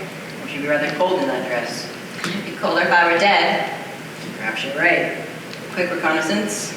Be careful, Philip, please. I'm not Blore. There's no window directly above. Although, what's that? What? It looks like a body. Just go wait in there. I'll be right back. Armstrong. Armstrong's body. It's Armstrong's body. Washed up at high water mark. So there's no one else on the island. Yes, dear. Now we know where we are. Now we know where we are. Very pretty trick with that wire. Quite neat. Old Wargrave always knew you were dangerous. You. So you did drown that boy after all. I didn't. I swear you're wrong. Please listen to me. I'm listening, and you better make it a good story. It's not a story, it's the truth. I didn't kill that child. Someone else. Who? A man. Peter's uncle. I was in love with him. Well, go on, this is quite interesting. Don't sneer. It's absolute hell. Peter was born after his father's death. If he'd have been a girl, he would have gotten everything. Ah, the well-known tales of wicked uncle. Yes, he was wicked. I didn't know. He told me he loved me. He was too poor to marry. There was a rock far out that Peter was always wanting to swim to. Of course, I wouldn't let him. It was dangerous. One day, we were on the beach, and I had to go back to the house for something I'd forgotten. When I got back, I saw Peter swimming out to the rock. Of course, he hadn't a chance. I heard and gotten him already. He flew towards the beach. Peter tried to stop me. Don't be a fool, he said. He told the little lass he could do it. Oh, this is quite interesting. He pushed past me. I got away. Rushed down and plunged into the sea. I swam after Peter. He'd come before I could get to him. Oh, and everything went off at an inquest. They called you a plucky girl, and you kept discreetly quiet about Hugh's part in the business. I really think they would have believed me. Besides, I really was in love with him. You really are an accomplished liar, Vera. Did you believe the truth when you hear it? Who set that trap for Lord? I didn't, and Armstrong's dead. I've broken most of the commandments in my lifetime, and I'm no saint. But there's one thing I won't stand for, and that's murder. You don't stand for murder. What about the natives you left to die back in Africa? That's what's so damn funny. I didn't. What do you mean? Just once, mark you, I played the role of hero. I left them my rifle, my gun, my ammunition, and I risked the lives to save that of my men. I took a chance through the bush, and by some miracle of luck it came off. But it was too late to save them. And the rumor got around that I deliberately abandoned my men. That's late for you. Really expect me to believe that? Why? I actually admitted to the whole thing. Yeah, and you should have seen the look on their faces. Can't fool me with a stupid lie like that. Damn you. Didn't I see it before? It's there. Your face, the face of a killer. You can't fool me any longer.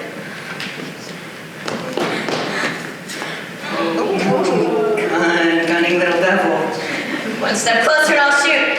You, young, lovely, quite mad.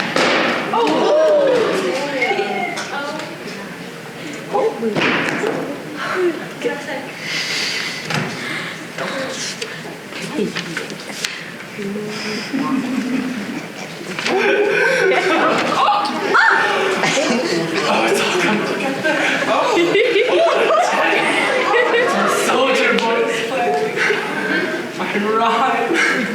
My rhyme. Silence in the court. If there is any more noise, I shall have the court dismissed. It's all right.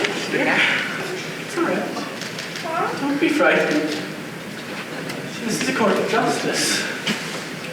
You'll get justice here. You thought I was a ghost. You thought I was dead. Armstrong said I was dead. That was the clever part of my plan. Said you track the murderer. We fix up my supposed death so that I shall be free to spy upon the guilty one. She thought it an excellent plan. Met me up there by the cliff late one night without any suspicion. I sent her over with a push. So easily. She swallowed my red herring, all right. No, Vera Claythorne, all my life I wanted to take life. Yes, to take life. I've had to get what enjoyment I could of sentencing the guilty to death, but it wasn't enough. I wanted more. I wanted to do it with my own hands. But I'm a judge of the High Court. I have a sense of justice. As between the king, the sovereign, and the prisoner at the bar, guilty, my lord. Yes, guilty. You were all guilty, but the law couldn't touch you, so I had to take the law into my own hands. Into my own hands. Silence in the court. Anthony Marston first, then Mrs. Rogers, Barbertone in the brandy. Mackenzie stabbed, got Rogers with an axe while she was chopping sticks. Doped Emily Reynolds coffee so she couldn't feel the hypodermic. We tried for Blore. Blore was a fool. I always knew it would be easy to get Blore. Turning that revolver was a clever touch. It made the end interesting. I always knew you two would suspect each other in the end. The question was, who'd win out? I banked on you, my dear. Female of the species. Besides, it's always more exciting to have a girl at the end. Vera Elizabeth Claythorne, I sentence you to death! Stop! I'm not guilty. I'm not guilty. They all say that. Must plead not guilty. Unless, of course, you're going all out for a verdict of insanity. But you're not mad. I'm mad, but you're not.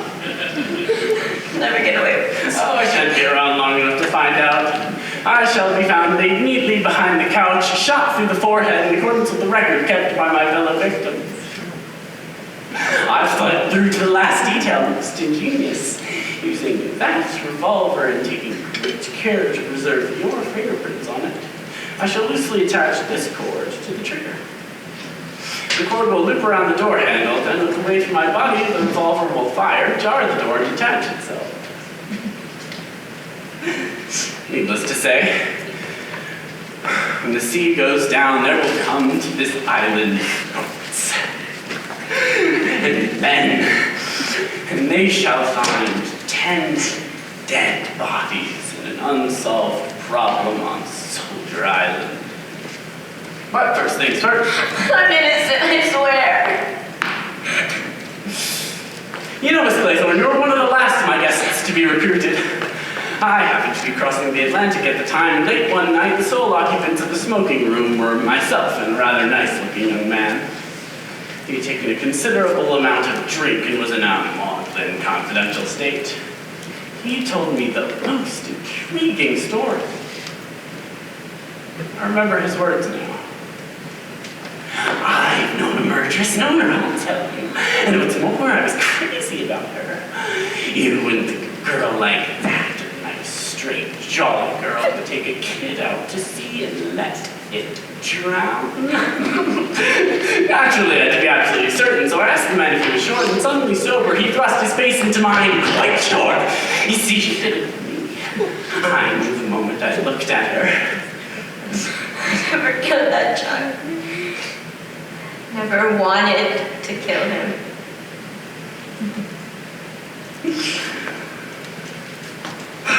During the gramophone recital, I watched the faces of you all very closely. After my long court experience, I had no doubt whatsoever that you were guilty, my dear. And now you've killed Lombard, haven't you? How does it feel to be a killer, to be guilty?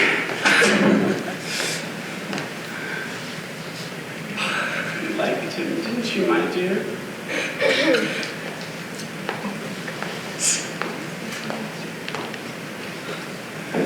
Prisoner at the bar, have you any reason why sentence should not be passed on you?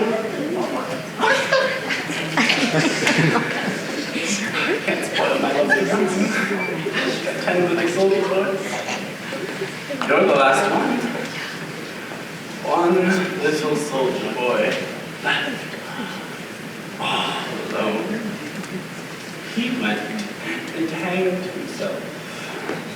I must have my hanging, and you must pay for your crimes, my dear. That innocent child you murdered. For Lombard.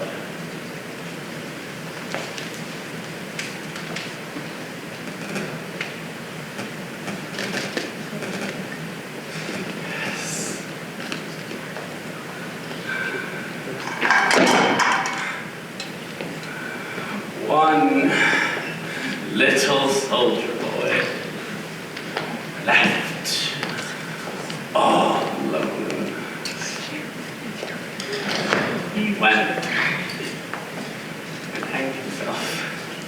And then there were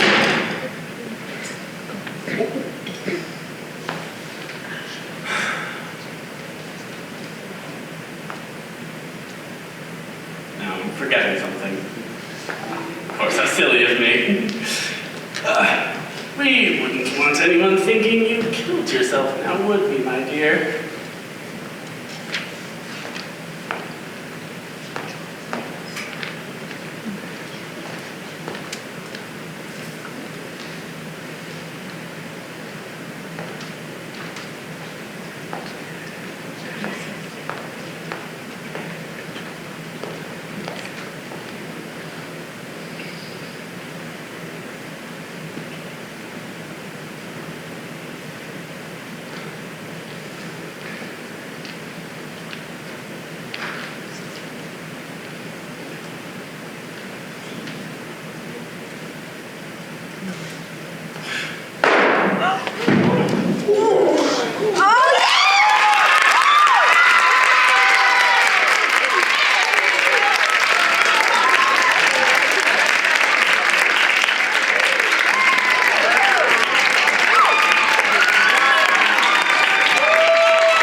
Thank you all for coming tonight.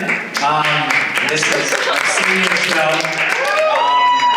And a tradition here at Kappa is to give a gift to our lovely stage managers.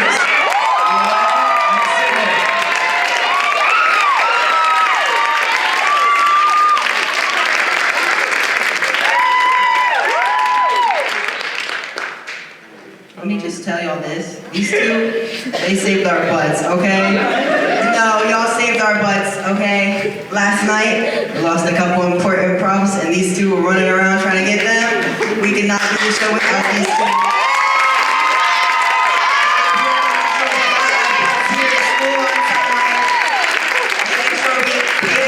Remember our lines. If someone was absent, they read for us. This show would not exist without these two.